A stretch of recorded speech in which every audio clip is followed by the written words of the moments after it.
कोशिश होगी आवाम की उम्मीदों पर पूरा उतरे, जल्द स्ट्रीट क्रिमिनल्स और कच्चे के डाकुओं का खात्मा करेंगे। वज़ीर आला मुराद अली शाह का अमन अमान की सूरत हाल पर तशवीश का इजहार। कहा पहले भी काम करके दिखाया, अब भी आवाम की खिदमत करेंगे। सैलाब मुतासरीन के अलावा तमाम बेघरों के लिए घरों का बंदोबस्त करेंगे। हमारे खिलाफ वो एहतजाज कर रहे हैं जिनको पोलिंग एजेंट भी नहीं मिल रहे थे।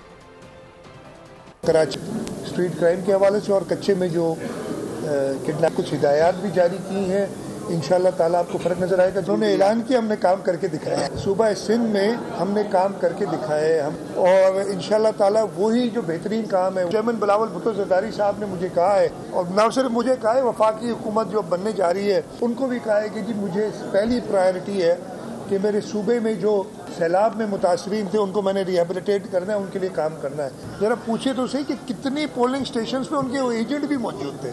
मैं अपना बता सकता हूँ, मेरी 169 पोलिंग स्टेशन थी, 15 से 20 के ज़्यादा में उनके कैंप ही नहीं थे। सब्सक्राइब करें और बेल दबाएं ताकि कोई खबर रह न जाए।